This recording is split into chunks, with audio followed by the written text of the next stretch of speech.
Luiz, de Piratininga, São Paulo. É com muita felicidade que me deparei com seu programa. Fiquei mais próximo de Deus e mudando a minha vida. Porém, não consigo conversar com Deus como um amigo, pois ainda temo a autoridade dele. Como se eu precisasse marcar dia e hora para um papo franco. Como fazer para ser de fato um amigo e confidente de Deus? Digo que apesar de não frequentar a igreja, há muito tempo procuro levar uma vida cristã e correta. Obrigado por tudo que você tem feito na minha vida. Ô Luiz, obrigado você pela partilha, pela oportunidade que eu tenho de fazer bem ao seu coração através do programa. Luiz, você tocou numa questão muito interessante. Durante muito tempo, né, a experiência religiosa, a compreensão de Deus, sobretudo no Antigo Testamento, está diretamente ligado a um Deus guerreiro. Está diretamente ligado a um Deus dos exércitos, aquele que está à frente, com todos os escudos, destruindo os inimigos, né? O povo de Israel faz um pouco essa experiência. Um pouco não, bastante, né? Essa experiência de um Deus tremendo. De um Deus que treme as bases por causa do medo que ele provoca. É um Deus guerreiro. E o Novo Testamento é o aperfeiçoamento dessa visão. Este Deus guerreiro é visto de maneira amorosa. Eu até comecei um projeto agora de livro que eu quero publicar, que é do campo de batalha à mesa posta. É um itinerário dessa reconstrução de Deus como imagem amorosa. Porque você tem lá no Antigo Testamento a imagem de um Deus guerreiro, de um Deus que está pronto para abater o inimigo. E em Jesus você tem um Deus que está disposto a amar o inimigo. Olha como mudou. Então aquela visão de que Deus antes estava pronto para derrubar e derrotar o inimigo, agora está pronto para acolher. A mesa está posta e os miseráveis estão convidados para participar do banquete. Veja bem que no contexto do Antigo Testamento existe a força de um discurso segregando mesmo, julgando para fora. Que a partir do momento que o diferente é meu inimigo, a partir do momento que a tribo vizinha, que não comunga da mesma crença que eu, é minha inimiga, eu tenho o direito de falar de maneira grosseira mesmo, eu tenho o direito de usar de armas para combater.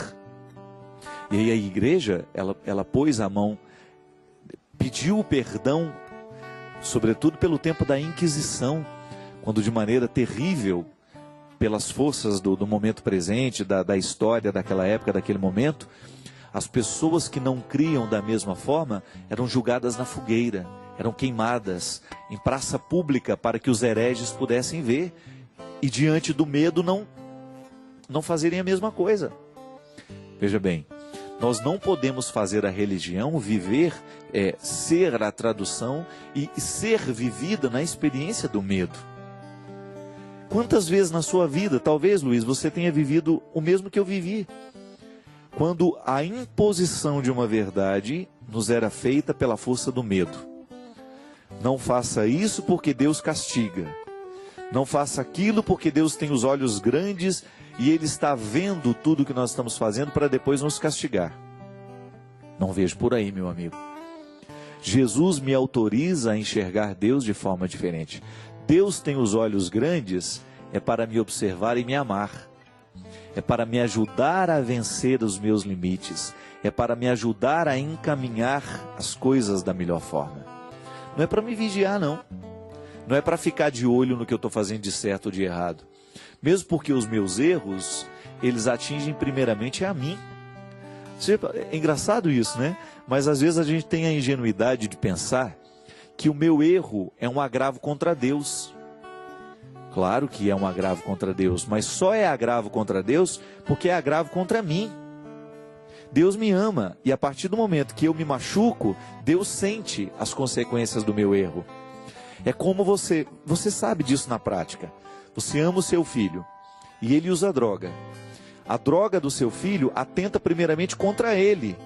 Mas porque atenta contra ele e a gente o ama, a gente sente também. A consequência do pecado na nossa vida atinge a Deus por causa disso.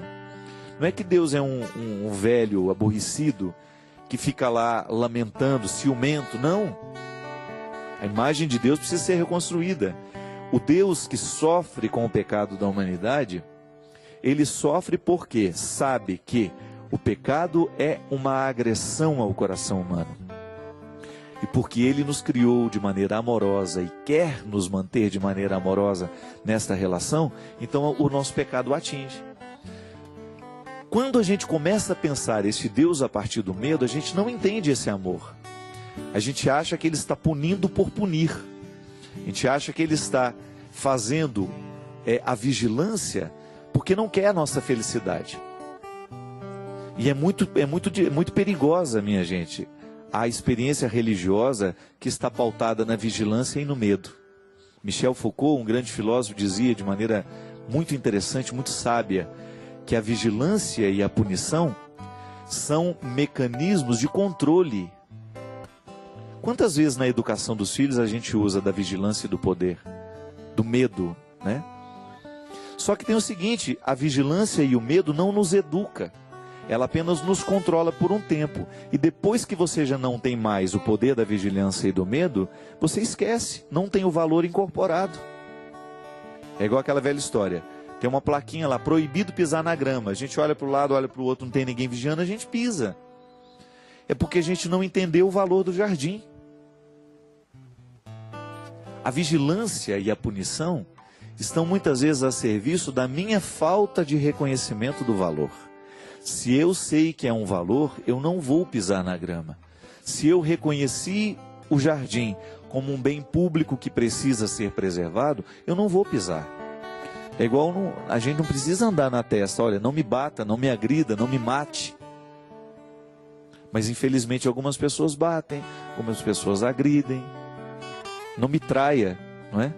A gente não precisa escrever isso. Agora, o outro, infelizmente eu estou na mão do outro. Quando eu saio da minha casa, eu estou dependendo do valor que o outro aprendeu ou não, de respeitar a minha vida. Eu saio e respeito a vida do outro, por quê? Minha mãe me ensinou esse valor, meu pai me ensinou esse valor.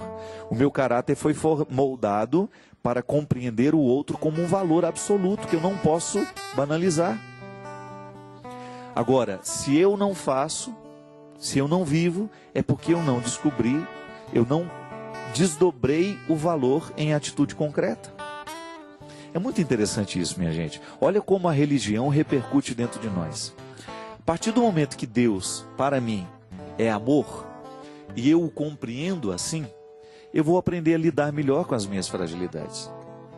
Porque eu sei que Deus não está pronto para me punir, Ele está pronto para me corrigir. A correção, ela condensa o amor. Muitas vezes a punição não.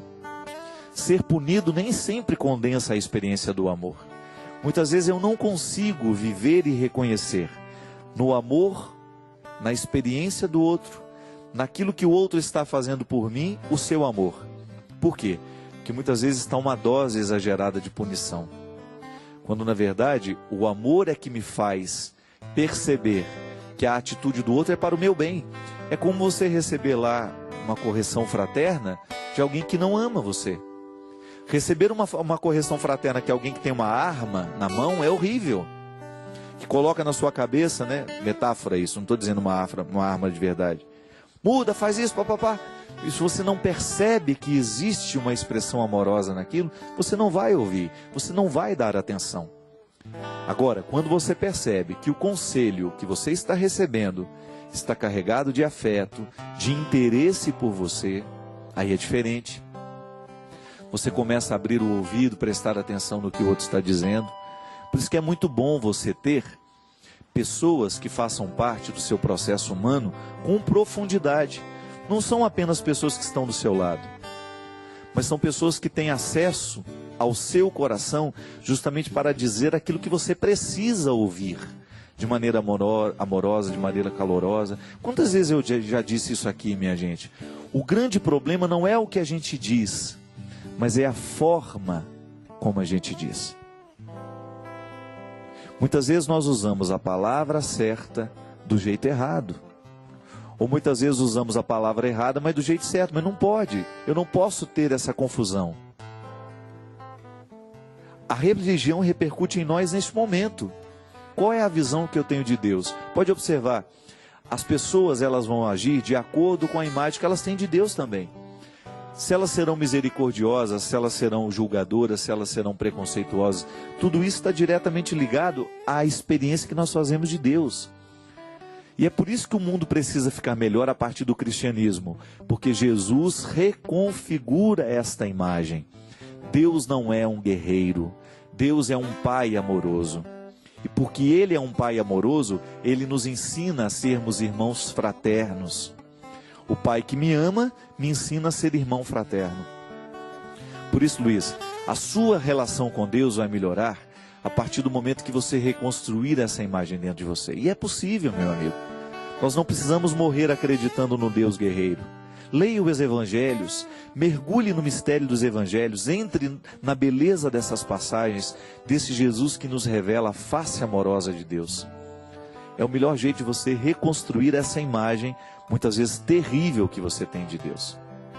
Adélia Prado, a obra dela, é muito marcada pela religiosidade, já falei isso aqui várias vezes, né? E é bonito quando você percebe na obra de Adélia, esta visão de um Deus terrível sendo ressignificado. Quando o Deus terrível passa pelo crivo do amor agora. E é por isso que nós dizemos de maneira bonita, Jesus é a hermenêutica do Pai.